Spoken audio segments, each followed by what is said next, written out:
Hi masters, ముందుగా Brahma's meditation ఛానల్కి స్వాగతం సుస్వాగతం. అలాగే జూమ్లో ఉన్న ఆత్మ బంధువులకి, యూట్యూబ్లో వీక్షిస్తున్న బంధువులందరికీ కూడా ఆత్మ ప్రణామాలు, కృతజ్ఞతలు. గత కొన్ని రోజుల నుంచి శ్వాస మహావిజ్ఞాన్ అనే బుక్ని స్వాధ్యాయం చేసుకుంటున్నాము. అలాగే నెంబర్ 1 బుక్ కంప్లీట్ చేసేసుకొని నెంబర్ 2లో 5 days కంప్లీట్ చేసేసుకొని 6th డేలోకి వచ్చాం మాస్టర్స్. ఆ బుక్ గురించి ఎంతో గొప్పగా అర్థమయ్యే విధంగా చెప్పడానికి మన జూమ్ సెక్షన్కి విచ్చేసి ఉన్నారు సుజాత మేడం గారు. మేడం, మీకు బ్రహ్మాస్ మెడిటేషన్ ఛానల్ నుండి స్వాగతం సుస్వాగతం మేడం. Thank you madam. మరి మనందరి గురువు గారైనటువంటి బ్రహ్మశ్రీ పితామహ పత్రిజీ గారికి పాదాభివందనం తెలుపుకుందాము. అలాగే సాక్షాత్తు నారాయణ స్వరూపులైన నా గురుదేవుల పాదాలకు నేను శిరస్సు ఉంచి నమస్కరించుకుంటున్నాను. మరి నా తల్లిదండ్రులకు కూడా మరి శిరస్సు ఉంచి పాదాభివందనం చేస్తున్నాను. మరి ఇంత మహా గొప్ప జ్ఞానాన్ని అందిస్తున్నటువంటి సమర్థ సద్గురు వేదపీఠంలో ఉన్నటువంటి ప్రతి ఒక్క గురువుకి కూడా శిరస్సు వంచి నమస్కరించుకుందామండి. మరి అలాగే నేటి స్వాధ్యాయంలోకి వెళ్ళిపోదాం. నిన్నటి స్వాధ్యాయంలో శ్రీశైలంలో మరి అమ్మవారి గుడిలో మన భ్రమరనాథం వినిపిస్తుంది అంటారు, అది ఓంకారము అని చెప్పేసి మనం చెప్పుకున్నాం. మరి కొందరు తల్లులు మా పిల్లలు రాత్రిని సరిగా నిద్రపోలేకపోతున్నారని చెప్పేసి అంటారు కదా. కొందరు పెద్దలు కూడా నిద్రతో బాధపడుతూ ఉంటారు. వారికి దివ్యౌషధం ఏంటయ్యా అంటే గాఢ నిద్రలో తీసుకొని వెళ్తుంది ఈ ఓంకారం. ఓం అంటే ఓంని మకారాన్ని ఎక్కువ అనాలన్నమాట. అప్పుడు మనం అంటే కనుక పిల్లలతో చెప్పించినా సరే, మరి మన పెద్దవాళ్ళు కూడా చేసినా సరే గాఢ నిద్రలోకి తీసుకెళ్ళడం జరుగుద్ది ఈ ఓంకారము అని చెప్పేసి చెప్తున్నారు. అంటూ ఈ మకారాన్ని ఎక్కువసేపు ఉచ్చరించాలి. మరి రాత్రిపూట పడుకోబోయే ముందు ప్రతివారు కూడా మరి ఈ రకమైన ఓంకార ఉచ్చారణ చేయటం వల్ల విశేషమైన ఫలితాలు వస్తాయి అని చెప్తున్నారు.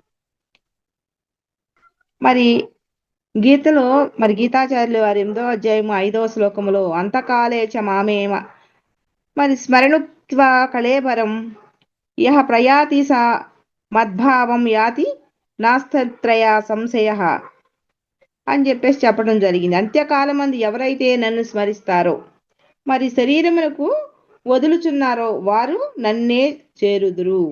అంటే అంత్యకాలములో ఎవరైతే నన్ను స్మరిస్తూ ఈ శరీరాన్ని వదులుతారో వాళ్ళు నన్నే చేరుదురు అని చెప్పేసి జగద్గురువు మనకు చెప్పడం జరిగింది. అంటే నిద్రకు ఉపక్రమించబోయే ముందు అంటే శరీర స్మృతి వదిలి గాఢ నిద్రలోకి జారే సమయంలో కూడా అంత్యకాలం అనబడుతుంది అని చెప్పేసి అంటున్నారు.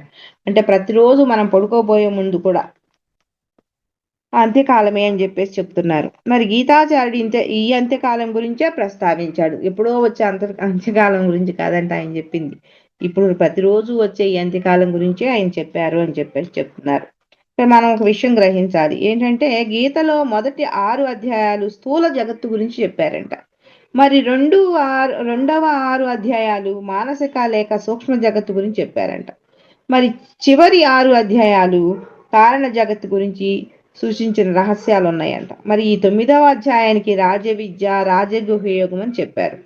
మరి చాలా గుహ్యమైన విషయాలని చాలా బహిరంగంగానే వెల్లడించారు ఆయన. అంతా తెలిసినట్టు మనం చెప్పేస్తాం, అర్థమైపోయిందని అనుకుంటాం. మరి కృష్ణుడు అంతటి అవతారమూర్తి గుహ్యంగా ఉంచదలుచుకున్న విషయాలు మామూలు మనుషులమైన మనం పట్టేసుకున్నామనుకుంటే అది అంతా నమ్మదగింది కాదు అంటున్నారు ఇక్కడ గురువు. మహాత్ముడు ఆయన. అలాంటి ఆయన చెప్పినవన్నీ కూడా మనకు అర్థమైపోయినాయి, నేను చదివేస్తున్నాను, నాకు వచ్చు అని అనుకోవటం చాలా తప్పు అని చెప్పేసి, అంటే నమ్మటానికి కూడా ఒక ఇది ఉండాలి అని చెప్పేసి అంటున్నారు. అంటే ఇప్పుడు భగవద్గీత కానివ్వండి, ఇప్పుడు ఈ బుక్ అయినా కానివ్వండి, మనం నలుగురు ఒకేసారి చదివి ఒకే చోట కూర్చుని ఒకేసారి చదివి దానికి బుక్కు తగ్గట్టుగా మనం డిస్కషన్ కనుక పెట్టుకుంటే నలుగురికి 4 విధాలుగా మనకు అర్థం అవుద్ది అనమాట. ఎందుకంటే ఎవరి ఆలోచన వాళ్ళకు ఉంటుంది, 4 రకాలుగా మనం అర్థం చేసుకోవచ్చు. అందుకే ఇక్కడ అంటము కూడా అంటున్నారు, అయిపోయి మొత్తం నాకు వచ్చేసింది అని అనుకోవటం కూడా చాలా తప్పు అని చెప్పేసి అంటున్నారు ఆయన. చాలా ఆశ్చర్యము అని చెప్పేసి అంటున్నారు.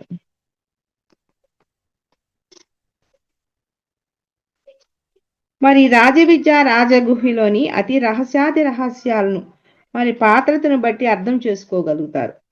మనకు ఉన్నటువంటి జ్ఞానాన్ని మనకున్నటువంటి అర్హతను బట్టి దాన్ని మనం అర్థం చేసుకోగలుగుతాము. ఈ రాజవిద్య రాజగుహ్య ఉన్నటువంటి ఈ భగవద్గీతలో రాజవిద్య రాజగుహ్యంలో అతి రహస్యం ఉంది, చాలా రహస్యం ఉన్నాయంట.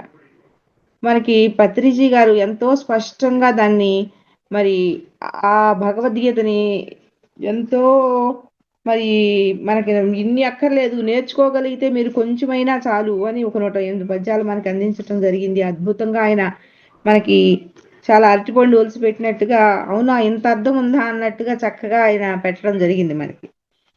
మనందరికీ తెలిసిన విషయమే. ఇంకా ఓంకార ఉచ్చారణ ప్రభావాన్ని విదేశీయులు చక్కగా గ్రహించగలుగుతున్నారంట. మరి 1875 ప్రాంతంలోనే, అంటే సుమారు 100 సంవత్సరాల క్రితమే, ఓ రష్యన్ వనిత మేడం బ్లావట్స్కీ మాత ఓంకార ప్రభావాన్ని స్వయంగా అనుభవించి తెలుసుకున్నారని ప్రపంచానికి వెల్లడించారు. తను ఈ బ్లావట్స్కీ మాత 100 సంవత్సరాల ఏళ్ల క్రితమే మరి ఈ ఓంకారానికి ఉన్నటువంటి గొప్పతనాన్ని స్వయంగా నేను తెలుసుకున్నాను అని ప్రపంచానికి చాటి చెప్పారంట. మరి ఆమె అప్పుడే ఆమె అట్లా చెప్పటమే కాదు, అమెరికాలో సహస్రశీర్ష హౌసెస్ అనే మరి భవంతుల కట్టడాలు లెక్కకు మించి నానాటికి పెరుగుతున్నాయి. అంటే ఈ సహస్రశీర్ష హౌసెస్ లో 1000 మంది ఒక చోట విశాలంగా కూర్చోవడానికి వసతి ఉంటుందంట. 1000 మంది ఒకే చోట కూర్చునే వసతి ఉందంట ఈ సహస్రశీర్ష హౌస్. మరి ఈ 1000 మంది ఒక చోట విశాలంగా కూర్చోవడానికి 1000 మంది కలిసి ఓ 21 సార్లు 24 సార్లు ఓంకారోచ్చారణ చేసి ఎవరి దారిన వాళ్ళు వెళ్ళిపోతారంట. వస్తారు, ఎవరికి వాళ్ళు ఆ యొక్క హౌస్లోకి వెళ్తారు, వెళ్ళి మరి 21 సార్లు 24 సార్లు ఈ ఓంకారోచ్చారణ చేసుకుంటారంట. మరి ఎవరి దారిన వాళ్ళు వెళ్ళిపోతారంట. అయితే ఇక్కడ ఆశ్చర్యం ఏమిటంటే, ఈ ఓంకార ఉచ్చారణ చేశాక ఎన్నో సంవత్సరాల నుంచి శరీరంలో పాతుకుపోయిన దీర్ఘకాల రోగాలు సైతం సమాప్తం అయిపోతాయంట. ఇక్కడ ఆశ్చర్యపడాల్సింది ఏమిటంటే, ఒక్కొక్కళ్ళు వస్తారు 12 సార్లు 21 సార్లు 24 సార్లు అట్లా ఎవరికి తోసినట్టు వాళ్ళు చేసుకుంటారు, వెళ్ళిపోతారు, ఎవరి దారిన వాళ్ళు వెళ్ళిపోతారు అనమాట.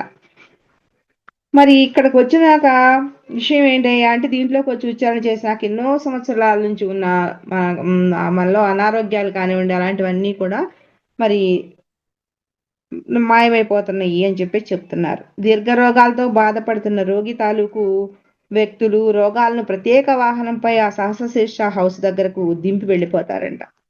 మనం దీర్ఘకాలం ఎన్నో సంవత్సరాల నుంచి ఈ బాధపడుతూ ఉంటారు అనారోగ్యంతో, వాళ్ళని తీసుకొచ్చి సహస్రశీర్ష హౌస్ దగ్గరికి తీసుకొచ్చి దించి వెళ్ళిపోతారంట. వేరొక వ్యక్తి సాయపడితే దినచర్య సాగని రోగులు ఆ సహస్రశీర్ష హౌస్లో 1000 మందితో కలిసి ఓంకారం ఉచ్చారణ చేశాక ఎవరి సహాయ సహకారాల అవసరం లేకుండానే ఎంచక్కా ఇంటికి వెళ్ళిపోతారు. వచ్చేటప్పుడు ఇంటి దగ్గర నుంచి వచ్చేటప్పుడు ఎవరి సహాయం అన్నా కావాలి, ఎవరన్నా తీసుకొచ్చి దించాలి, చక్క చేతుల మీద ఎత్తుకొచ్చి కూడా దించుతారంటండి. మరి తీసుకొచ్చి దించిన తర్వాత వెళ్ళిపోతారు, దించేసి వెళ్ళిపోతారంట. ఇక్కడ అందరితో 1000 మందితో కలిసి ఓంకారం ఉచ్చారణ చేస్తారంట.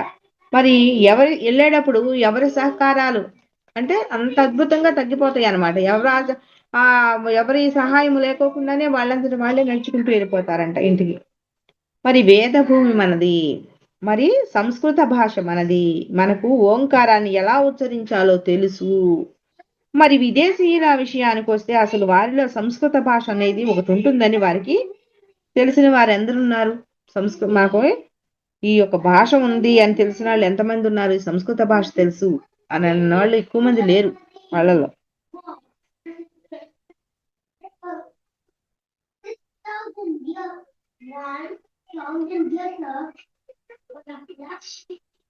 మరి ఓంకారాన్ని తెలిసిన వాళ్ళు ఎంతమంది ఉన్నారు? వారిలో ఉచ్చరించగలిగిన వారు ఎంతమంది ఉన్నారు అని కనుక మనం ఆలోచిస్తే వారికంటే మనమే ముందున్నామని అనిపిస్తుంది. అసలు సంస్కృత భాష ఒకటి ఉందని తెలియదు కొంతమందికి అసలు ఓంకారం అంటే ఏంటో తెలియదు. ఆ భాష తెలియని వాళ్ళు, ఓంకారము తెలియని వాళ్ళు చాలా మంది ఉన్నారు. వాళ్ళు అసలు ఒకవేళ భాష తెలిసి ఓంకారం తెలిసినా ఉచ్చరించలేని వాళ్ళు కూడా ఉన్నారు. ఎందుకంటే వాళ్ళ భాష మన భాష రాదు, ఎంతో కొంత మరి కఠినం అనిపిస్తుంది. మనం ఆలోచించాలి, వారికంటే మనమే ముందున్నాం కదా అని చెప్పేసి అంటున్నారు. అయితే మనకు అనేక విషయాలు తెలుసు కానీ మనం చెయ్యం. ఎందుకు? ఆచరణ శూన్యం అని చెప్తున్నారు గురువులు. ఆచరణ చెయ్యం, తెలుసు అంతే. మనకు తెలుసుకుంటాం, ఓ అది తెలుసుకోవాలి, ఇది తెలుసుకోవాలి, ఇది తెలుసుకోవాలి, అది తెలుసుకోవాలి, నువ్వు తపన పడతాం కానీ తెలుసుకున్నది ఏది కూడా ఆచరణ పెట్టము అని మన గురువులు చాలా బాధతో మరి చెప్తున్నారు. ఆచరణ శూన్యం. మరి ఆ విషయంలో మనకంటే వారే ముందున్నారేమో అనిపిస్తుంది. మరి ఓంకారోచ్చారణతో ఇంత అద్భుతం జరుగుటకు ఈ ఓంకారం యొక్క ప్రభావమా లేక 1000 మంది కలయిక యొక్క ప్రభావమా? రెండు అని తెలుసుకోవాలంట మనం. 1000 మంది ఒకేసారి ఆ ఓంకార ఉచ్చారణ చేయటం వల్ల ఆ ఓంకారానికి అంత ప్రభావం వచ్చింది. ఈ రెండు కూడా అంత పవర్ఫుల్ కాబట్టి వాళ్ళు అనారోగ్యంతో ఉన్న వాళ్ళు, ఎప్పటి నుంచో మంచాన పడి ఉన్న వాళ్ళు వచ్చి హాయిగా ఈ ఓంకారోచ్చారణ చేసుకున్నాక లేచి మరీ నడిచి వెళ్తున్నారంటే మరి అదే కదా గొప్పతనము. మరి ఈ విషయమై గురుదేవులు అశ్విని సూక్తం గురించి కూడా చెప్పారంట. శ్వాస యొక్క దేవతలు అశ్విని దేవతలని, నాసత్యుడు దస్రుడు అనే వీరిరువురు సూర్యోదయ సూర్యాస్తమ సమయాల్లో మరి వెలుగుల రూపంలో, ధ్వనుల రూపంలో, రంగుల రూపంలో సంచరిస్తూ ఉంటారు. మనకి మొదటి నుంచి పెద్దలు చాలా మంది ఆ తదాస్తు దేవతలు ఉంటారు. నువ్వు జాగ్రత్తగా మాట్లాడి అలా మాట్లాడకూడదు, ఈ టైంలో గడప మీద కూర్చోకూడదులే, ఈ టైంలో అప్పు ఇవ్వకూడదు, ఇలాంటివన్నీ మనకున్నాయి. వాళ్ళు అశ్విని దేవతలంట. వీళ్ళు నాసత్యుడు దస్రుడు అంట. ఈయన వీరిరువురు కూడా సూర్యోదయం సూర్యాస్తమ సమయాల్లో మరి వెలుగుల రూపంలో, ధ్వనుల రూపంలో, రంగుల రూపంలో సంచరిస్తూ ఉంటారంట. సూర్యుని ఉదయపు కిరణాలు జగత్తును నిద్రలేపుతాయి, సాయంత్రపు కిరణాలు నిద్రలోకి పంపుతాయి. మరి నాసత్యుడు అనబడేవాడు సూర్యాస్తమ సమయాన, దస్రుడు అనబడేవాడు సూర్యోదయ సమయమున సంచరిస్తూ ఉంటారు. వీరినే మన పూర్వీకులు తదాస్తు దేవతలు అనేవారు. మరి సమస్త దేవతలు వీరి ద్వారానే సృష్టింపబడతారు. ఇంతటి శక్తివంతులైన తదాస్తు దేవతలను అనగా అశ్విని దేవతలను మన ఇళ్లకు రప్పించుకొని మంగళప్రదంగా, శుభప్రదంగా నిత్యము ఉంచుకోవాలని కోరేవారు 27 మంది ఒక చోట చేరి సత్సంగములను గాని, యజ్ఞము గాని, యాగములు గాని లేక మరి ఏదైనా శుభకార్యములు చేసుకోవాలి. కనీసం ఓంకారాన్నైనా ఇలా 27 మంది ఎక్కడైనా కలిసి ఉచ్చరిస్తారో అక్కడ శని దేవతల అనుగ్రహం, శక్తి ధారలు ఆ ప్రాంతంలో ఉధృతంగా ప్రవహించి మంగళప్రద వాతావరణం ఏర్పరుస్తాయి అంటున్నారు వీళ్ళు. ఈ అశ్విని దేవతలు ఎంతో గొప్పవాళ్ళు. వీళ్ళు శక్తివంతులైన తదాస్తు దేవతలంట. వీళ్ళు శుభప్రదము, మంగళప్రదంగా నిత్యము ఉంచుకోవాలని అనుకుంటున్న వాళ్ళు ఎవరైనా సరే ఉంటే 27 మంది కలిసి గనక ఒక చోట సత్సంగం లాగా చేరి ఈ యజ్ఞాన్ని గాని, ఓంకారాన్ని గాని, యాగాన్ని గాని లేదా ఏదైనా శుభకార్యం గాని, కనీసం లేకపోతే ఈ ఓంకారాన్నైనా సరే ఉచ్చరిస్తారు. ఎవరైతే ఉచ్చరిస్తారో అక్కడ అశ్విని దేవత అనుగ్రహం శక్తి ధారల్లాగా పడతాయంట. మరి ఆ ప్రాంతంలో దృఢంగా ప్రవహించి మంగళప్రదం వాతావరణం ఏర్పడుతుంది. ఎవరైతే ఇలా 27 మంది కలిసి వీటిని చేస్తారో అప్పుడు వాళ్ళ యొక్క ప్రభావం అక్కడ ఎక్కువగా ఉంటుంది అని చెప్తున్నారు. మరి కొందరు తల్లులు తమ పిల్లలు ఆలస్యంగా నిద్రలేస్తున్నారని వాపోతుంటారు. అందుకు కారణము సూర్యుడు ఉదయపు కిరణాలని, సాయంత్రపు కిరణాలను ఉపయోగించుకోలేకపోవడమేనని తెలుసుకోవాలి. మరి కొందరు తల్లులు పిల్లలు ఆలస్యంగా లెగుస్తారని చెప్పేసి వాపోతున్నారు అని చెప్తున్నారు. నిద్ర లేస్తున్నారని చెప్పి అంటారంట. అందుకు కారణం ఏంటంటే సూర్యుని ఉదయం కిరణాలు కానీ, సాయంత్రం కిరణాలు కానీ మన మీద పడట్లే, అసలు మనం ఉపయోగించుకోలేకపోతున్నాం. అది తెలుసుకోండి. ఆ యొక్క కిరణాలు, లేత కిరణాల్లో జీవశక్తి ఉంటుంది. ఆ కిరణాలు మన మీద పడితే చాలా అద్భుతమైనటువంటి జీవశక్తి ప్రసరిస్తుంది.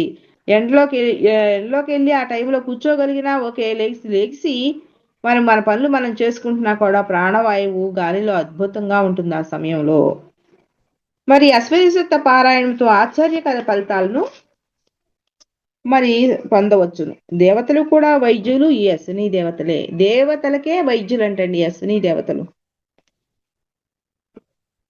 అలాంటి అశ్విని దేవత అనుగ్రహం కొరకు అవశ్యమే మనం కూడా ప్రయత్నించాల్సి ఉంది. అందుకు గాను ఒకే కప్పు కింద అనగా ఒకే చోట ఓ సాధన, అనుష్ఠానము, మరి యజ్ఞము, సత్సంగము, భజను 27 మందితో సామూహికంగా చేయబడడం వల్ల అక్కడ అశ్విని దేవతల సంచారం జరుగుతుంది. మరి వారి దివ్యానుగ్రహం అక్కడ విశేషం వశిస్తుంది. దాంతో ఆశ్చర్యకర ఫలితాలను శుభసూచకాలు చవి చూడగలుగుతాము. ఈ అశ్విని దేవతలు దేవతలకే వైద్యులు అని చెప్తున్నారు. మరి ఎవరికైతే ఈ అనుగ్రహం కావాలి అనుకుంటారో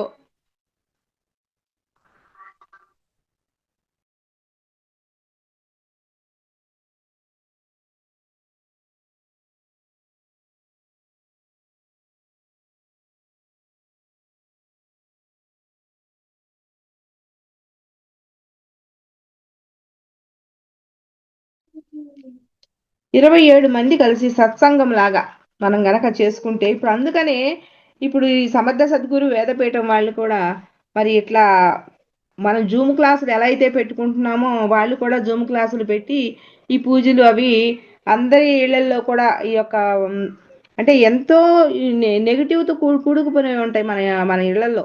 మనము ఏ విధంగా మాట్లాడుకుని ఉన్నామో ఏ విధంగా ఒక నిరంతరము దైవశక్తితో నిండి ఉన్న ఇల్లు అయితే పర్లేదు, బాగానే ఉంటాయి.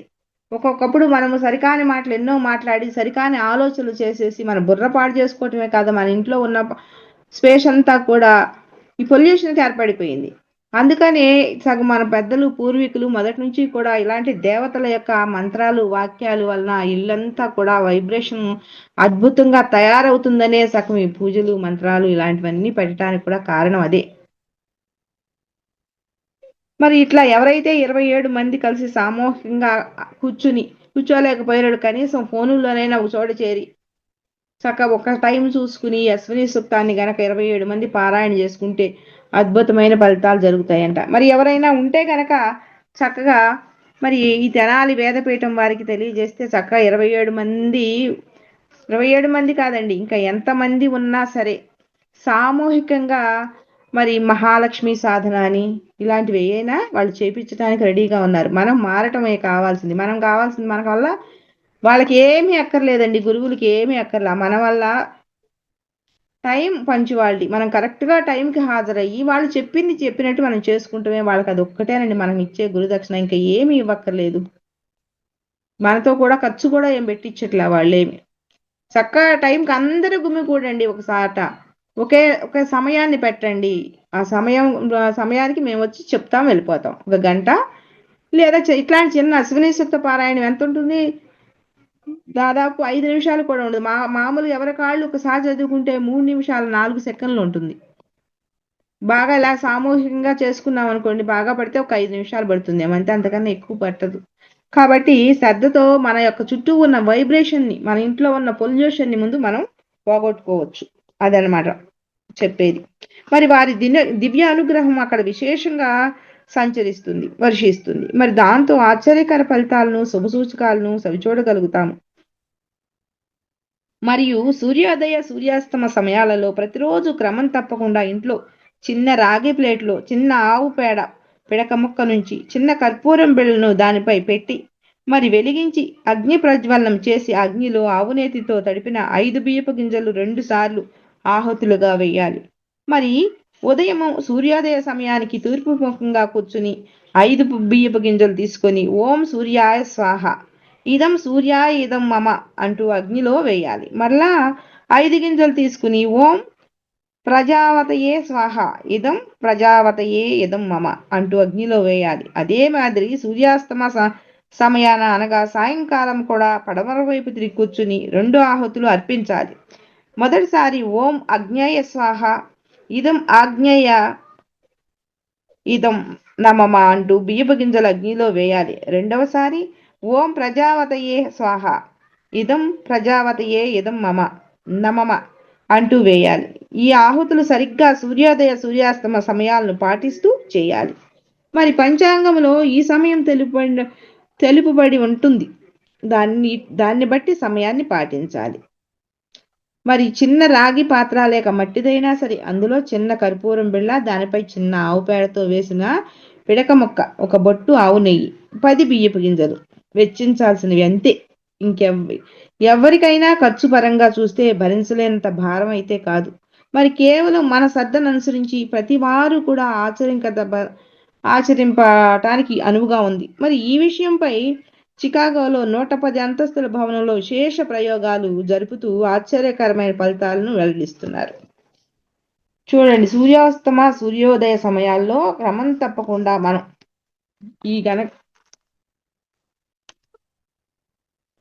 చిన్న రాగి ప్లేట్లు మరి ఆవు పిడక మొక్క నుంచి కర్పూరం బిళ్ళను పెట్టి మరి దాంట్లో అగ్ని ప్రజ్వల చేసి అగ్నిలో ఆవు నెయ్యి తడిపి 5 గీపి గింజలని చెప్తున్నారు. ఎక్కువ చెప్పలేదండి, ఇది మనకి చాలా తక్కువ ఖర్చుతో చెప్పారు. మరి ఈ విధంగా రోజు గనక చేసుకుంటే అద్భుతమైనటువంటి ఫలితాలు ఉంటాయి అని చెప్తున్నారు. చాలా చిన్నది, ఇదేం పెద్ద ఖర్చు అవ్వదు. మరి ఇంతకు ముందే మనం తెలుసుకున్నాం ఈ అగ్నిహోత్రానికి ఉన్నటువంటి విలువ ఎంత గొప్పదో మనం తెలుసుకున్నాం ముందు మరి పుస్తకంలో. మరి దీంట్లో నుంచి వచ్చే పొగ వలన ఆ పొగలో ఉన్నటువంటి అమూల్యమైన సూక్ష్మాతి సూక్ష్మమైనటువంటి ఔషధ వాయువుల వలన మనం ఎంతటి ఆరోగ్యాన్ని పొందుతాము. మనం ఆరోగ్యం పొందటమే కాదు, చుట్టూ ఉన్నటువంటి వాళ్ళకు కూడా, మన ఇంటి చుట్టూ ఎంతవరకు అయితే ఈ గాలి వ్యాపిస్తుందో అంతవరకు కూడా మరి ఈ యొక్క అమూల్యమైనటువంటి ఈ ఔషధ వాయువు వెళ్ళి మరి అందరికీ కూడా అద్భుతమైన ఆరోగ్యం చేకూరుతుంది అని చెప్పేసి మనం ఇంతకు ముందే చెప్పుకున్నాం. ఎవరైనా ప్రజాసేవ చేయాలంటే ఏమి చేయొద్దు, మురికివాడల్లో మరి ఎవరు లేనటువంటి అనాథలు ఉండే చోట్లు ఉంటారు కదా, అట్లాంటి చోట మురికివాడల్లో మరి పోషక విలువల్ని తగ్గిపోయి ఉన్నటువంటి వారు చాలా మంది ఉన్నారు. అంతమందికి మీరు మందులు అవి ఏం పంచిపెట్టక్కర్లేదు. మరి మీరు వెళ్ళి ఒకసారి ఎవరినైనా స్పేస్ అడిగి కొంచెం మంట వెలిగించి ఆ ఎండు ఆకులు అవన్నీ పోగు చేసి మంట వెలిగించి 2 మరి కిస్మిస్లు అవి వేసిరండి అని ఇంతకు ముందు పుస్తకం చక్కగా చెప్పుకున్నాం మనం. మరి అదే ఇంట్లో చేసుకోమని చెప్తున్నారు. ఇంట్లో చేసుకుంటే మరి ఎంత అద్భుతమైన విషయం. ఈ విషయంపై చికాగోలో 110 అంతస్తుల భవనంలో విశేష ప్రయోగాలు జరుపుతూ ఆశ్చర్యకరమైన ఫలితాల్ని వాళ్ళు తీసుకున్నారంట. మరి ఏంటంటే బియ్యపు గింజలను ఆహుతిగా వేయటం వల్ల అన్నార్థులకు ఆకళ్ళు తీరుతున్నాయని వాస్తవం. మరి ఇంకా ఆశ్చర్యాన్ని ఆనందాన్ని కూడా కలిగిస్తోంది. అది స్థూలంగా పైకి కనిపిస్తున్నదైనా సూక్ష్మంగా మరెన్నో చెప్పలేనన్ని విశేష లాభాలున్నాయి. అన్నిటికంటే ముఖ్యంగా అశ్వినీ దేవతలు అనుగ్రహాన్ని విశేషంగా పొంద వీలవుతుందని గ్రహించాలి. ఈ దేవతల అనుగ్రహం వలన సమస్త రోగాల నుండి కూడా విముక్తులు అవ్వగలుగుతాము. ముఖ్యంగా మన శరీరంలోని జంటలుగా ఉన్న అవయవాలు రోగగ్రస్తమైతే ఈ అశ్విని సూక్త పారాయణించి మిక్కిలి సంతసించిన అశ్వినీ దేవతలు వ్యాధి నివారణ చేయగలుగుతారు. మన శరీరంలో ఉన్నటువంటి జంట అవయవాలన్నిటికీ కూడా అశ్విని దేవతలు ముఖ్యులంట. ఈ జంటగా ఉన్న అవయవాలు ఏమైనా బాగోలేదనుకోండి, అవన్నీ కూడా ఈ పారాయణం చేత వ్యాధి నివారణ చేసుకోవచ్చు అని చెప్తున్నారు. మరి శ్రీకృష్ణుని గురించి మనం చెప్పుకుంటున్నప్పుడు జగద్గురు అని అవతారమూర్తి అని చెప్పుకుంటూ ఉంటాం. మరి అవతారమూర్తిగా శ్రీకృష్ణుడు చేసినటువంటి అద్భుత కార్యము అస్త్ర విద్య అనేది లేకుండా చేశాడు ఆయన. అస్త్రాలని లేకుండా చేశాడంట ఆయన. మరి దాంతో ఈ పృథ్వీగ్రహం నేటి వరకు ఇలానైనా నిలిచి ఉంది. మరి అస్త్ర విద్య అనగా వాక్కును ఉపయోగించుకొని విద్య. వాక్శక్తిని కీలికము చేశారని దాని భావం. నేటి మానవ జాతి వాక్కును ఉపయోగించి ఇతరుల మనసులను మిక్కిలిగా గాయపరుస్తున్నారు. ఈ వాక్కును ఉపయోగించుకుని ఇప్పుడు ఉన్నటువంటి మానవులందరూ కూడా మనసుల్ని బాధపడుతున్నారంట, గాయపరుస్తున్నారు అంటున్నారు. ఇంతకు ముందు పేర్కొన్నట్టుగా మరి ఓ కత్తితోనో కర్రతోనో గాయపరుచుకోవడమే హింస అనుకుంటున్నాం మనం. మానవునికి క్రింది స్థాయిలోనున్న ప్రాణులకు వేటికి వాక్కు లేదు. మరి అలాగే పై స్థాయిలో ఉన్నారనుకుంటున్న దేవతలకు కూడా మనలా మాట్లాడగలిగే శక్తి లేదు. మరి అంత అద్భుతమైన వాక్శక్తిని దురుపయోగం చేసుకుంటున్న మానవుడు ఎంతో ప్రాణశక్తిని వృధాపరుచుకుంటున్నాడు. దేవతలకి లేదు, ఇటు కింద జంతువులకు కూడా లేదంట, మనకే ఉందంట అంత అద్భుతమైన వాక్శక్తి. మరి దీన్ని మనము దుర్యోపయోగం చేసేసుకుంటున్నాం, అదుపులో ఉంచుకోలేకపోతున్నాం. అందుకనే మన సాధనలు ఎన్ని చేసినా కూడా ఫలించట్లేదు అని చెప్తున్నారు. ఈ ప్రాణశక్తిని అతిగా మాట్లాడేసేసి వృధా పనిచేసుకుంటున్నామంట మనం. మరి సాధనలు ఫలించట్లా. మరి అతని జపతపాలు వ్యర్థమవుతున్నాయి. ఎవరైతే బాగా సాధనలు చేస్తున్నారో వాళ్ళు కూడా దీన్ని ఉపయోగించుకోలేకపోతున్నారు. వాళ్ళ జపాలు జపతపాలన్నీ కూడా వ్యర్థమైపోతున్నాయి అని చెప్తున్నారు. మరి జ్వాలాకుల మహర్షి గాయత్రి మంత్రంపై ఒక్కొక్క అక్షరానికి ఒక్కొక్క గ్రంథం చొప్పున 24 గ్రంథాలు రాయించారంటండి ఆయన. జ్వాలాకుల మహర్షి గారు 24 అక్షరాలు గాయత్రికి ఉన్నాయి. ఆయన ఒక్కొక్క అక్షరం మీద ఒక్కొక్క గ్రంథమే రాయించారంట. ఆయన ఒక చోట తెలిపిన రహస్యం ఏమిటంటే, కలియుగ ప్రభావంచే జనులు వాక్కు నియంత్రణ లేక వాక్కును దురుపయోగం చేసుకుని తమ వాక్కు శక్తిచే ఇతరులను హింసిస్తున్నారు. అందువలన కేవలము వారి వాక్కులోని నిషప్రభావముచే క్రిమి కీటకాదులు విచ్చలవిడిగా పెరిగిపోయి వారి చేలల్లో పంటల్ని నాశనం చేయటమే కాక ఈగల రూపంలో, దోమల రూపంలో, విషక్రిముల రూపంలో ప్రతీకారం తీర్చుకుంటున్నాయి. మరి ఈ విష కీటకాల్లో చాలా వరకు బ్రహ్మదేవుడు సృష్టించినవి కావు. వీరి వాక్కును దుర్వినియోగం చేసుకోవడం వల్ల మీరే వాటిని సృష్టించుకున్నారు అని పేర్కొన్నాడంటండి ఆయన. చూడండి ఎంత అద్భుతమైన విషయం చెప్పాడు. మాకు కూడా క్లాసులో చెప్పారండి, మీ కోపతాపాల వలన, ఇంట్లో రంధ్రణ ధ్వనుల వలన, మీరు పాటలాడుకునే మాటల వలన, లేదా మీరు ఆలోచించే మీ భావ తరంగాల వలన మీ ఇంట్లో పేలు కానివ్వండి, దోమలు కానివ్వండి, ఈగలు కానివ్వండి, బొద్దింకలు కానివ్వండి, మరి జర్రీలు కానివ్వండి, మరి బియ్యంలో పురుగులు కానివ్వండి, పప్పుల్లో పురుగులు కానివ్వండి, ఇవన్నీ కూడా మీ యొక్క కోపతాపాల వలన, మీ కుసంస్కారాల వలన మాత్రమే ఇవన్నీ పుడుతున్నాయి. ఇవన్నీ పుట్టడానికి ఒక మానవుడే కారణము అని తేల్చి చెప్పేశారు. ఇక్కడ గురువులు కూడా అదే చెప్తున్నారు.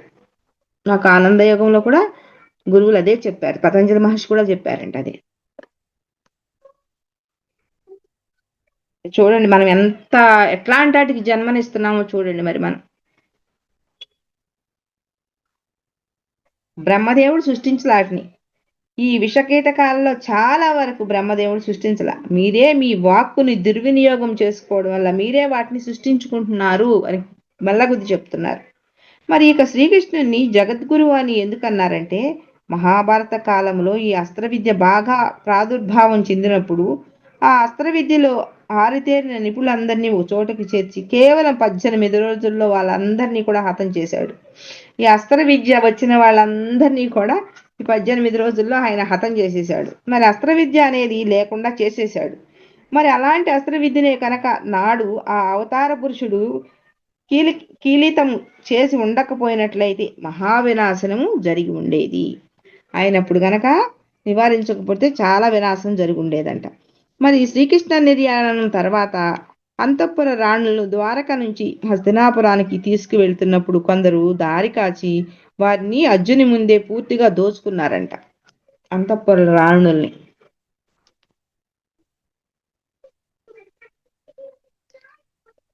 అర్జునుడు మామూలు వ్యక్తి కాదు. అస్త్ర విద్యలో నిష్ణాతుడు అర్జునుడు. అయినా ఏమీ చేయలేకపోయాడు. అసలు శ్రీకృష్ణుడు ఒకానొక విశిష్టమైనటువంటి కారణం వల్ల అస్త్ర విద్య అనున్నది భూమి మీదే లేకుండా చేశాడు. రాబోయే రోజుల్లో ఈ అస్త్ర విద్య ఉందనుకోండి, అందరూ ఇంకా పొడుచుకుని చచ్చిపోతారని చెప్పేసి ఆయన చక్కగా లేకోకుండా చేసేశాడు. మరి అస్త్ర విద్యతో నిష్ణాతుడు అర్జునుడైనా కూడా వాళ్ళని ఏమి అనలేదంట. కానీ అస్త్ర విద్య అనేది ఒక అద్భుతమైన విజ్ఞాన శాస్త్రం. అందుకే లాహిరి మహాశయ శ్వాసనే అస్త్రంగా ఉపయోగించాట. మరి శాస్త్రము అని చెప్పారు. శ్రీకృష్ణ మహాత్ముడు ఈ అస్త్ర విద్యని భూమి మీదే లేకోకుండా చేశాడు. కానీ ఈ అస్త్ర విద్య అనేది మహా అద్భుతమైన విజ్ఞాన శాస్త్రము. అందుకే లాహిర్ మహాశయులు ఏం చేశారు, శ్వాసనే అస్త్రంగా ఉపయోగించారంట. ఉపయోగించట శాస్త్రము అని కూడా అన్నారంట ఆయన. ఈ అస్త్ర విద్య శ్వాసతోనే ప్రారంభమవుతుందని మనం తెలుసుకున్నాం. మరి ఒక పక్క అస్త్ర విద్యను నాశనం చేస్తూనే రెండవ వైపు అర్హత ఉన్న వ్యక్తి ఎవరైనా సరే ఉన్నట్లయితే వాడికి అస్త్ర విద్యను ఎలా పలికించుకోవాలో నేర్పడానికే మహాభారత యుద్ధానికి ముందే భగవద్గీతను అందించాడు. ఈ అస్త్ర విద్యని నాశనం చేసేసాడు ఆయన. అస్త్ర విద్యను నాశనం చేసేసి రెండో వైపు మరి అర్హత ఉన్నటువంటి ఎవరైతే ఉన్నారో అర్హత కలిగిన వాళ్ళు ఇప్పుడు ఇంతమంది వింటున్నాం, మరి మరి శ్వాసని కొన్ని కోట్ల మంది ఉన్నారు, మరి ఇప్పటి వరకు మనకు తెలియలేదు. తెలిసిన వాళ్ళు ఇప్పటి వరకు ఎంతమంది ఉపయోగించుకోగలిగారు? అందుకే ఇక్కడ చెప్తున్నాడు అర్హత ఉన్న వాళ్ళకే, అన్ని రకాల కూడా అర్హత ఉన్న వారికి. రెండో వైపు అర్హత ఉన్న వారికి ఎవరైతే ఉన్నట్లయితే వారికి అస్త్ర విద్యను ఎలా మరి పలికించుకోవాలో నేర్పాడు. మరి మహాభారత యుద్ధానికి ముందే భగవద్గీత అందించాడు ఆయన. మరి ఆ భగవద్గీత పూర్తిగా అర్థమైనట్లయితే అందరికి అర్థమయ్యేది. మరి ఆ భగవద్గీత కూడా అందరికి అర్థం కాల, మరి వాటి వరకు మనకి ఆ చనిపోయినప్పుడు మాత్రమే పెట్టుకుని ఏదో శోకంలో మునిగుండాలి కాబోలనుకున్నాం మరి మొన్నటి వరకు భగవద్గీతని. మరి అలాగే పెట్టుకున్నాం, అలాగే పెట్టారు మనకి, మన వాళ్ళకి అలాగే పెట్టారు, మనకు తెలియదు. మరి వాళ్ళకి తెలియదు, వాళ్ళు అలాగే పెట్టారు. తీరా అస్త్ర విద్యను కలితం చేశాక తన నిర్యాణ సమయంలో పెద్ద చిక్కొచ్చి పడింది శ్రీకృష్ణుడికి. నేను వెళ్ళిపోతున్నాను, మరి అస్త్ర విద్య తెలుసున్న మహామహులందరినీ చంపేశాను, లేదా ఏదో ఒక కారణంతో పక్కకు పంపించేశాను. మరలా అలాంటప్పుడు రాబోయే తరాల వారికి ఈ అస్త్ర విద్యను తిరిగి అందించాలంటే భగవద్గీత ద్వారా అందించదలిచిన ఆ భగవద్గీతలో అస్త్ర విద్యను అర్థం చేసుకునే విజ్ఞులు ఎంతమంది ఉంటారో కదా. మరి అర్థం చేసుకోలేని వాళ్లకు భగవద్గీత ద్వారా అస్త్ర విద్యను గ్రహించేలా అర్థమయ్యేటట్టు చెప్పగలిగే వాళ్ళైనా సరే ఎవరైనా దొరుకుతారా అని ఆలోచించాడంట ఆయన. ఇదంతా ఈ అస్త్ర విద్యను లేకుండా చేశాను, రాబోయే రోజుల్లో ఒక అస్త్రం అనేది కావాలి కదా, మరి నేను అందించిన భగవద్గీత ద్వారా ఎంతమంది తెలుసుకోగలుగుతారు, అసలు ఎవరైనా ఉంటారా అని చెప్పేసి ఆయన ఆలోచించాడంట. అర్థం చేసుకోలేని వాళ్ళకు భగవద్గీత ద్వారా మరి అస్త్ర విద్యను గ్రహించేలా అర్థమయ్యేట్టు చెప్పగలిగేలా వాళ్ళు ఎవరైనా దొరుకుతారా అని ఆలోచించాడంట ఆయన. ఆయనకు ఆ సమయంలో కేవలం ఇద్దరు వ్యక్తులే స్ఫురించారంట. మరి ఒకరు మైత్రేయుడనే మహర్షి, రెండవ వాడు ఉద్ధవుడనే మహారథి. ఇద్దరు కూడా అస్త్ర విద్యలో నిపుణులే. మరి మహారథి ఉద్ధవుడితో శ్రీకృష్ణుడు అస్త్ర విద్యను వాడొద్దని చెప్పాడు కనుక ఉద్ధవుడికి అస్త్ర విద్యను వాడడని శ్రీకృష్ణుడికి బాగా నమ్మకం. నేను వాడొద్దని చెప్పాను కదా, ఇంకెటు వాడరు వాళ్ళు అని నమ్మకం. ఇప్పటిలాగా మనకులాగా గురువు గారు వద్దురా అని అంటే అసలు ఏం జరుగుద్దో చూద్దామని చేసే రకం కాదు కదా అప్పటి వాళ్ళందరూ. వాడొద్దని చెప్పాను కాబట్టి ఇంక అసలు అస్త్ర విద్యను వాడడు ఉద్ధవుడు అని చెప్పేసి అనుకున్నాడంట. మరి వాళ్ళిద్దరినీ కూడా పిలిపించి నేను శరీరాన్ని వదిలివేసే సమయం ఆసన్నమైంది, వాళ్ళిద్దరిని పిలిపించాడంట. పిలిపించి వాళ్ళకి చెప్తున్నాడంట, మరి ఈ శరీరాన్ని వదిలేశాక ఇంకో శరీరాన్ని ధరిస్తాను, అప్పుడు కొంత తంత్రం కావాలి కదా, మరి దాన్ని మీరు నిరంతరం ఉండేలా ఏర్పాటు చూంచండి, నేను అవసరమైనప్పుడు వాడుకుంటాను అప్పుడు. మరి అలా నాటి నుంచి ప్రతిరోజు హిమాలయాల్లో సత్రయాగము జరుగుతుంది. కల్కి పురాణములో దీని గురించి చాలా చక్కగా వివరించబడింది. మరి సీక్రెట్ డాక్టరీలో కూడా అద్భుత వర్ణన చేయబడింది. దీనినే మన థియోసఫిస్ట్ అనగా దివ్య జ్ఞాన సమాజ భాషలో ఈ సత్రయాగము జరుగు స్థలముని శంబల అంటారు. ఈ సత్రయాగం ఎక్కడ జరుగుతున్నాయి అంటే శంబలలో, హిమాలయాల్లో జరుగుతుందని చెప్తున్నారు. అంటే నిరంతరము అక్కడ ఒక యాగం జరుగుతుందంట, జరుగుతూనే ఉందంట. ఇది కల్కి పురాణంలో చక్కగా స్పష్టంగా రాశారంట. మరి ఆ యాగము జరుగుతున్న చోట వాళ్ళు ఏం చేస్తున్నారంటే ఎక్కడెక్కడ మానవ జాతి అస్త్ర విద్యను మర్చిపోయేటువంటి పరిస్థితి ఏర్పడుతుందో మరి అక్కడక్కడ ఆ మహాపురుషుడిని జన్మింపచేసి ఆ విద్యను కాపాడుకుంటూ వస్తున్నారు. చూడండి ఇక్కడ శంబలాలో ఏం జరుగుతుందయ్యా అంటే ఎక్కడైతే ఈ మానవ జాతి అశాంతము ఈ శస్త్ర విద్యను మర్చిపోయిందో మరి అక్కడ ఒకళ్ళు జన్మించి అది దాని యొక్క ఆ విద్య యొక్క విశిష్టతని చెబుతూ దాని శాంతం పూర్తిగా పోకోకుండా వస్తున్నారంట, కాపాడుకుంటూ వస్తున్నారంట. ఇక ఈ కాలం యొక్క పరమ విశేషత ఏమిటంటే అస్త్ర విద్య తిరిగి మానవ జాతికి అందింపచేయబడటానికి అత్యంత అనుకూలమైంది, మరింత అద్భుత సమయము. ఈనాడు ఆధునిక శాస్త్రము శస్త్ర విద్యలో అణుశక్తిని ఉపయోగించి బాంబు తయారు చేయగలిగేంత వరకు వెళ్ళింది. ఇప్పుడు ఇక ఇది విశేషమైనటువంటి కాలం. ఈ కాలము ఈ అస్త్ర విద్య మానవ జాతికి అందించడానికి అత్యంత అనుకూలమైనటువంటి సమయం, మరింత అద్భుతమైన సమయం. మరి ఈనాడు ఎలా ఉంది మనకి ఆధునిక శాస్త్రం ఎట్లా ఉందయ్యా అంటే ఈ అణుశక్తిని ఉపయోగించి బాంబును తయారు చేసేంత వరకు వెళ్ళిపోయాం మనం. మరి మారణ హోమం చేయగలగడంలో అణుశక్తిని మించిన మరి శక్తి లేదు. కానీ అస్త్ర విద్య కనుక ఉంటే ఈ అణుశక్తి ఎందుకు పనికిరాదు అంటున్నారు. అంటే అంత గొప్పదన్నమాట మన అస్త్ర విద్య. ఆ అస్త్ర విద్య గనక ఉంటే ఈ అణుశక్తి ఎందుకు పనికిరాదు అంటున్నారు. ఈ విషయము శాస్త్రజ్ఞులే ఒప్పుకున్నారంట. మరి సీక్రెట్ డాక్ట్రిన్ అనే గ్రంథము దీన్నే నిరూపిస్తుంది కూడా. మరి నిన్న మొన్న చెప్పుకున్నాం కదా, బ్లావట్స్కి మాత సీక్రెట్ డాక్ట్రిన్ రాసింది దాంట్లో ఉంది అని చెప్పేసి ఆమె కూడా ఈ గ్రంథం మొత్తం దీని గురించి రాశారంట. మరి ఓ విశాలమైన సముద్రములో 2 ద్వీపాలు ఉన్నాయట. మరి ఒక్కొక్క ద్వీపానికి 2 కిలోమీటర్ల దూరం ఉంటుంది. మరి ప్రతి పౌర్ణానికి అక్కడ పడవ పందాలు జరుగుతాయంట. 2 ఏళ్ల నుంచి ఒకే ద్వీపానికి సంబంధించిన వాళ్లే గెలుస్తున్నారంట. ఒక ద్వీపం వాళ్లే గెలుస్తున్నారంట 2 సంవత్సరాల నుంచి కూడా. మరి యువతల జట్టు వారికి ఇది గొప్ప అవమానంగా అనిపించిందంట. ఎలాగైనా సరే వాళ్ళని ఈసారి ఓడించాలని పట్టుదల కలిగిందంట. పోటీ మొదలెట్టే సమయానికి ఏం చేశారంట, కాస్త మొత్తం మంది కలిపినవేవో వాళ్ళ చేత ఎలాగో తాగించారంట. మరి సరే అనుకున్నట్టుగానే పౌర్ణమి నాటి రాత్రి పందాలు ప్రారంభమైనాయి అంట. 2 వర్గాలు వాళ్ళు పడవల్లో కూర్చొని హుషారుగా మరి తెడ్డు వేసుకుంటూ మరి ఉత్సాహంగా సిద్ధమయ్యారంట. నిర్ణీత సమయానికి 2 వైపుల వాళ్ళు కూడా ఖచ్చితంగా ఒకే సమయానికి తెడ్లు వేయడం ప్రారంభించారంట. మరి ప్రతిసారి గెలుపు మాదేనని, ఈసారి గెలుపు కూడా మాకు రాక ఏమవుతుందని మొత్తుమందు హుషారులో మరింత జోరుగా తెడ్లు వేస్తున్నారంట. వాళ్ళు వేశారు అలా వేస్తూనే ఉన్నారు. తెల్లవారింది. 2వ వర్గం వారు గెలిచారు ఈసారి. ఎందుకని? యువతల వర్గం వారు వీళ్ళు ఉత్సాహంలో జోరులో లంగరు ఎత్తటం మర్చిపోయారు. లంగర్ అయిపోతే ఏముందండి, మరి ఆ లంగర్ కనుక తీయలేదని తీసుకుని పడవలో వేసుకోలేదనుకో, పడవ వెళ్ళలేదు కదా. మరి ఆ లంగర్ వేయకోకుండానే వీళ్ళు రాత్రి అంతా మత్తులో పడి కొట్టుకుంటున్నారు. లంగర్ వేస్తా ఉన్న తెడ్డు వేసుకుంటా ఉన్నారు. అవేమో అక్కడే ఉన్నాయి అన్నమాట. మనం కూడా అంతే. మహా విషయాలు మహాత్ముల ద్వారా తెలుసుకున్నప్పటికీ మహాత్ములు చూడండి అడిగిపెట్టి మన్నే చెప్తున్నారు. మనం కూడా అలాగే చేస్తున్నామంట. మరి ఇదేనా, ఇది మాకెందుకు తెలీదు, ఎప్పుడో తెలుసు అనే ఓ కొయ్యకు కట్టబడి ఉన్నాం. మాకా ఇది తెలుసు, నాకెందుకు తెలీదు అనే కొయ్యికి కట్టేయబడి ఉన్నాం అనమాట మనం. చూడండి మన ఎట్లా పోల్చారు గురువులు. సైకిల్ తొక్కడం గురించి, ఈత కొట్టడం గురించి తెలిసిన మహామహులు ఎంత విపులంగా చెప్పినా ఆచరణ లేకపోతే ఆ జ్ఞానము నిరుపయోగము కదా. ఈత కొట్టేవాడికి కొట్టడం చాలా ఇష్టం అని అనుకుంటాను. మరి దాని గురించి ప్రాక్టీస్ చేస్తేనే కదండి ఈత వచ్చేది. సైకిల్ కూడా అంతే.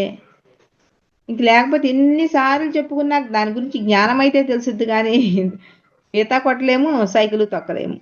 చెప్పుకుంటా ఉంటే ఎప్పటికీ లేము. దాని మీద ప్రాక్టీస్ చేస్తేనే మరి మనకు వస్తుంది. అలాగే ఇది ఉపనిషత్తుల్లో మన ఏవ మనుష్యాణం కారణం బంధమోక్షాయ అని చదువుతాం. మనకు సాధనలు అవి తప్పవు, చేయాల్సిందే. మన మనసును వశం చేసుకోవాల్సిందే, తప్పదు. మరి గురువుల యొక్క అనుగ్రహాన్ని సర్వమానవాళికి అందించేటువంటి ప్రయత్నం ఒకప్పుడు భగీరథుడు చేశాడు. మరి గంగను భూమి మీదకి దింపాడు. ఆయన దింపినటువంటి ఈ గంగ 3 లోకాల్లో కూడా రకరకాల పేరుతో ప్రవహిస్తున్న మన భూమి మీద మాత్రం మరి గంగా అనేటువంటి పేరుతోనే ప్రవహిస్తుంది. భగీరథ ప్రయత్నం అది. మరి అంటే అసంభవాన్ని సంభవం చేయగలగడం. అనేక మంది గురువులు తమ అనుగ్రహాన్ని విపరీతంగా సూక్ష్మ జగత్తులో పెట్టి ఉంచారు. మరి అనుగ్రహాన్ని వర్షింప చేసుకుంటే మానవుడే మహనీయుడు కాగలడు. అనేక మంది గురువులు వాళ్ళ అనుగ్రహాన్ని విపరీతంగా ఈ సూక్ష్మ జగత్తులో ఉంచారంటండి. కానీ ఆ సూక్ష్మ జగత్తు అనేది మనకి తెలుసుకోవటమే మనకు చేతవ్వాలి. ఆ అనుగ్రహాన్ని వర్షింప చేసుకుంటే మానవుడే మహనీయుడు కాగలడు.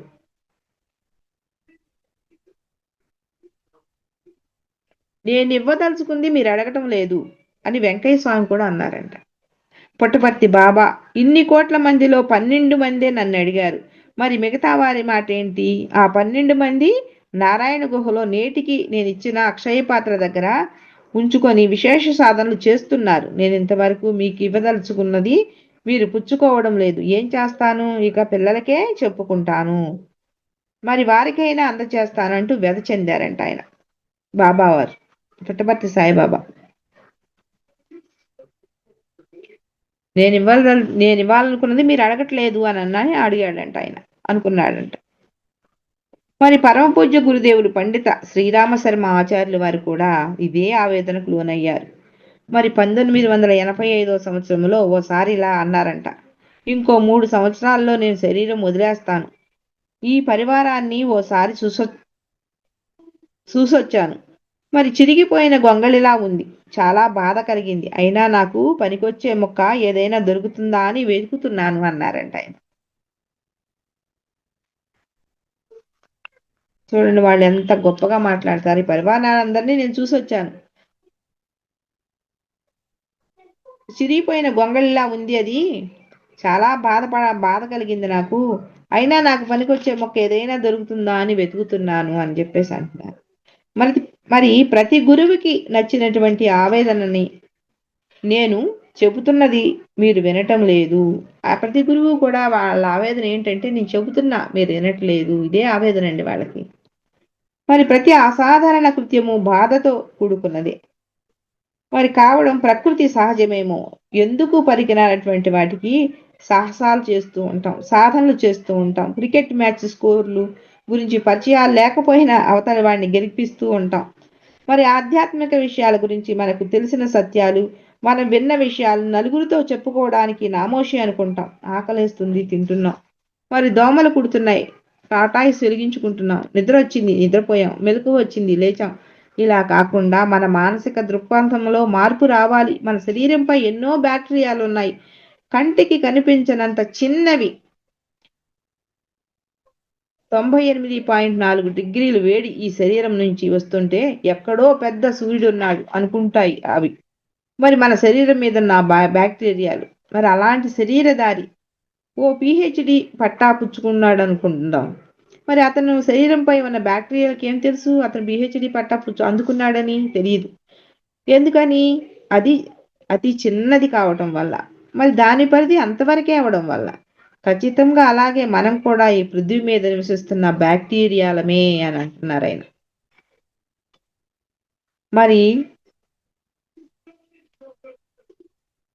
మరి పారసైట్లమే.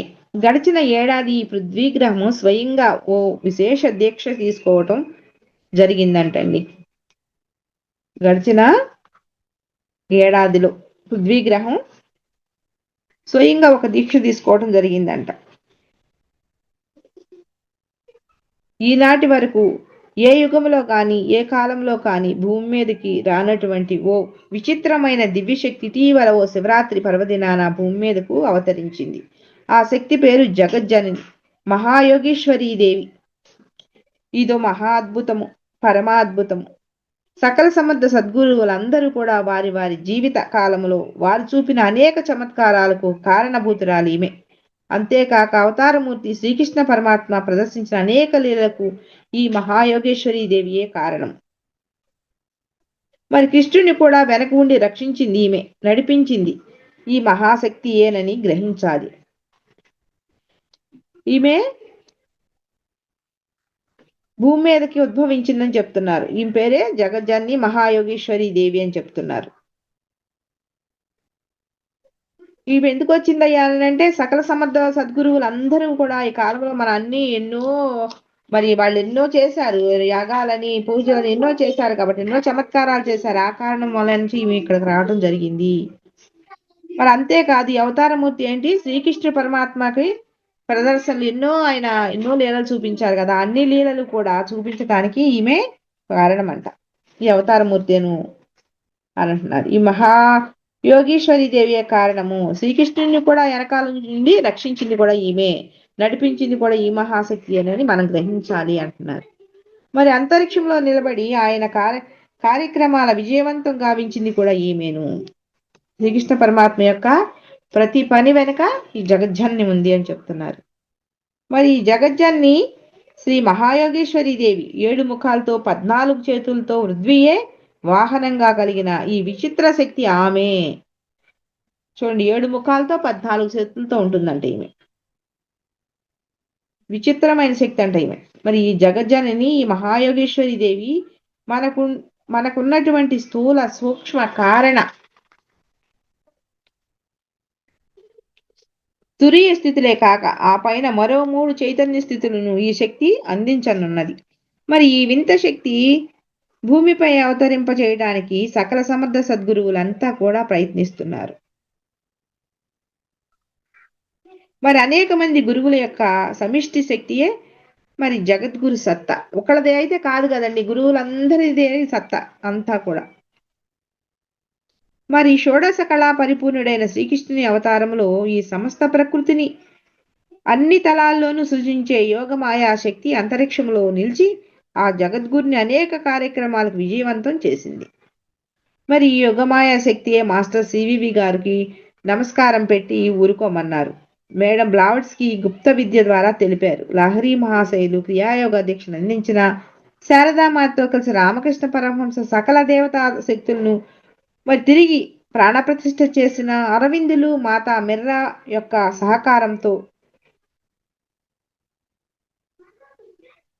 ఇవన్నీ కూడా ఈ జగజ్జన్ని శ్రీ యోగ మహాయోగేశ్వరీ దేవిని భూమి మీదకు అవతరింప చేయటానికి చేసిన ప్రయత్నాలే.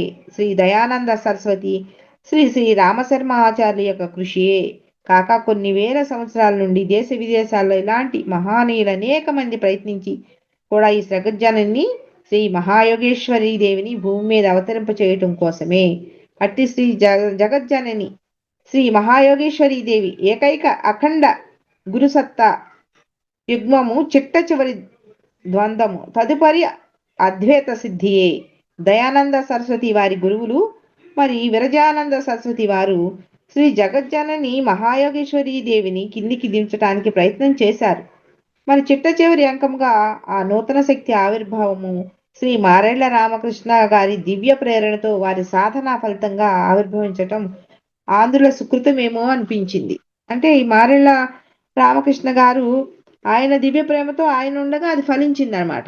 వీళ్ళందరూ కూడా ప్రయత్నించింది వాళ్ళే. శ్రీ సివివి గారు మరి బ్లావిట్స్కి మాత ఎందరో మన వాళ్లే కాకుండా ఇతరులు కూడా ప్రయత్నించారు. ఇతర దేశాల్లో ఉన్న గురువులు కూడా ప్రయత్నాలు జరిగినాయి అనమాట ఈ భూమి మీదకి రావటానికి. ఈ అందరూ ఏది జరిగినా కానీ శ్రీ రామకృష్ణ శర్మ గారు కృష్ణ గారి ద్వారానే ఆయన ప్రేమతో ఆయన సాధనలో మాత్రమే ఇది ఫలించింది అనమాట.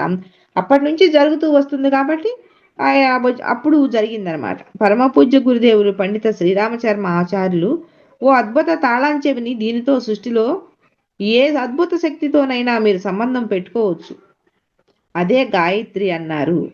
సృష్టిలో ఉన్న ఏ అద్భుత శక్తితోనైనా మనం సంబంధం పెట్టుకోవచ్చు అంట.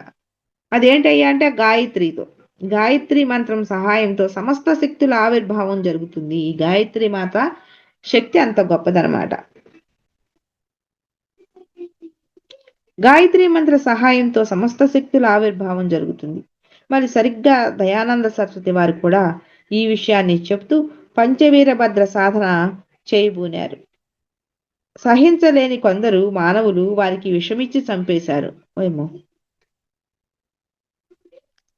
పంచవీరభద్ర సాధన చేశారంట ఆయన దయానంద సరస్వతి వారు. అర్ధాంతరంగా నిలిచిపోయిన వారి కార్యభాగాన్ని శ్రీరామ శర్మ ఆచార్యులు వారు స్వీకరించి ఆ పంచవీరభద్ర సాధన తను చేశారు, మనకు అందించారు. అందుకున్న వారు అదృష్టవంతులు. దేవతాశక్తులన్నీ కూడా మనతో స్నేహబంధాలు ఏర్పరచుకోవాలంటే గాయత్రి సాధన అవశ్యము చేయవలసి ఉంటుంది. ఏ దేవతాశక్తులన్నీ ఏ శక్తి అయినా మనకు ఉపయోగపడాలంటే దానికి తాళం చెవి ఏంటయ్యా అంటే ఈ గాయత్రి మంత్రం అని చెప్పేసి చెప్తున్నారు. ఈ రామకృష్ణ పరమహంస ఈయన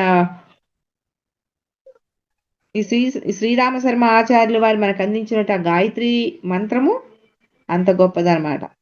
పరమాద్భుతమైంది. తాళం చెవి ఇస్తున్నాను అన్నాడు. అదేంటయ్యా తాళం చెవి ఏంటంటే అదే గాయత్రి అని చెప్తున్నారు. దయానంద సరస్వతి వారు సగంలో చేస్తూ ఉండగా పంచవీరభద్ర సాధన అనేది ఒకటి చేస్తూ ఉండగా ఆయనకి పాపం ఎవరో విషమిచ్చి చంపేశారంట కొందరు సహించలేని వాళ్ళు. అంటే అంత గొప్ప విద్య అనమాట అది. ఈయన శ్రీరామ శర్మ ఆచార్యులు గారు వచ్చిన తర్వాత దాన్ని స్వీకరించి అది పూర్తి చేయటం జరిగిందంట. అప్పుడు ఆ విద్యని అప్పుడు ఆయన ఈ పంచవీరభద్ర స్వామి సాధనను ఆయన అప్పుడు అందించారంట. అప్పుడు అందుకున్న వాళ్ళందరూ చాలా గొప్పవాళ్ళు అదృష్టవంతులు. ఈ దేవతా శక్తులతో మనం స్నేహం చేయాలి అంటే ఈ గాయత్రిని ఉపయోగించుకుని చక్కగా అద్భుతంగా మనం చేయొచ్చు అని చెప్పేసి చెప్తున్నారండి. మరి రేపటి స్వాధ్యాయంలో మనం మళ్ళీ కలుసుకుందాము. మరి ఇంత అద్భుతమైన మనకు అవకాశం ఇచ్చినటువంటి ఈ బ్రహ్మాస్ మెడిటేషన్ ఛానల్ వాళ్ళందరికీ కూడా కృతజ్ఞత తెలుపుకుందాం. మరి అలాగే మనకి ఇప్పటి వరకు హాస్టల్ మాస్టర్స్ ఎందరో సహాయం చేయబట్టే మనం ఈ సమయాన్ని మనకి ఇవ్వగలిగారు. ఈ హాస్టల్ మాస్టర్స్ అందరికీ కూడా ఆత్మ ప్రణామాలు తెలుపుకుందాం. రేపటి స్వాధ్యాయంలో కలుసుకుందాం. జూమ్లోను యూట్యూబ్లో చూసే వాళ్ళందరికీ కూడా ఆత్మ ప్రణామాలండి. Thank you madam, thank you.